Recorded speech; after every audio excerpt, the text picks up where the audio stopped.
Ce que je pense en matière de jeunesse, bien sûr il y a des problèmes, il y a des difficultés qui ne sont pas les mêmes d'ailleurs pour tous les jeunes. Très difficile de parler des jeunes dans leur ensemble. Il y a des problèmes assez différents selon la situation scolaire, familiale, de santé, de ressources, etc. Ce que je pense, c'est que naturellement, il doit y avoir une attention particulière des pouvoirs publics, puisqu'on parle de politique, à l'égard des jeunes ou des différentes catégories de jeunes. Mais je pense qu'il est plus efficace et plus utile d'avoir une politique qui soit autant que possible référée au droit commun. C'est-à-dire, je crois qu'il faut éviter de trop discriminer les jeunes, sauf dans les cas, bien évidemment, où il y a un problème spécifique. Il est évident que pour les étudiants, il faut un système de bourse, naturellement. C'est une situation qui est propre, naturellement, à la jeunesse et à cette catégorie d'âge de la population. Mais d'une façon générale, il me paraît prudent, pour que, si on parle d'intégration des jeunes dans la société, qui est le thème actuel de discussion, notamment dans la commission Hirsch, d'essayer d'avoir recours autant qu'il est possible aux dispositifs de droit commun, quitte à les ajuster un petit peu pour tenir compte de certaines spécificités des jeunes.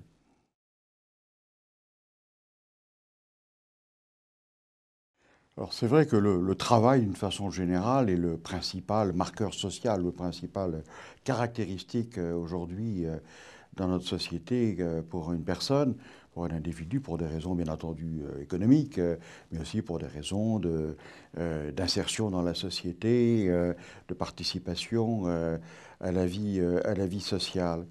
De ce point de vue-là, c'est vrai il y a des discriminations, il y a des inégalités importantes au sein de la population, qui n'atteint pas que les jeunes d'ailleurs. Les problèmes de chômage que nous rencontrons depuis 30 ans, nous les avons traités, si j'ose ainsi m'exprimer, en éliminant ou en discriminant très nettement non seulement les jeunes, mais aussi les seniors, problème que l'on pose aujourd'hui. Alors c'est vrai que de ce point de vue-là, l'emploi a été traité d'une façon assez inégalitaire au regard des deux extrémités de la population active, donc les jeunes et les moins jeunes. C'est vrai qu'aujourd'hui, la situation est plus grave, plus lourde qu'elle ne l'a jamais été depuis la guerre, mais on a eu tout de même un certain nombre d'aventures, de difficultés dans les décennies passées. On a toujours vu que lorsque l'économie redémarrait, s'il y avait une discrimination, elle était positive cette fois à l'endroit des jeunes, c'est-à-dire que les entreprises vont se porter d'abord, vont demander d'abord à recruter des jeunes, dont le chômage va diminuer plus rapidement que celui de l'ensemble de la population.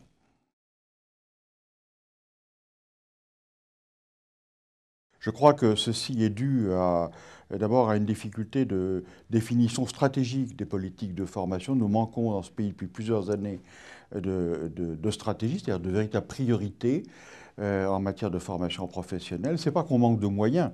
On a des moyens financiers. Il y a 27 milliards chaque année qui sont consentis par tous les acteurs, tous les financeurs, États, conseils régionaux, entreprises, salariés à la formation professionnelle. Il y a des moyens, mais on manque donc de priorité. Alors, c'est peut-être en train de changer dans la mesure où l'accord national interprofessionnel sur la formation professionnelle conclu par les partenaires sociaux le 9 janvier dernier, puis maintenant la loi qui est en train de se discuter au Parlement, fixe un cadre stratégique avec notamment des priorités en direction des moins qualifiés, de ceux qui sont largués sur le marché du travail, sans négliger les autres, bien entendu, mais on voit que se dessine aujourd'hui tout de même un certain rétablissement possible des inégalités au sein de l'ensemble du système de formation professionnelle.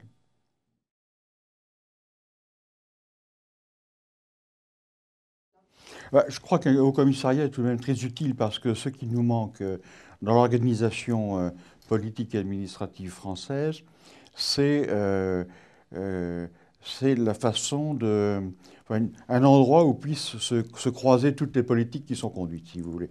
La politique familiale, la politique éducative, la politique de la jeunesse au sens action éducative et culturelle, la politique militaire, etc.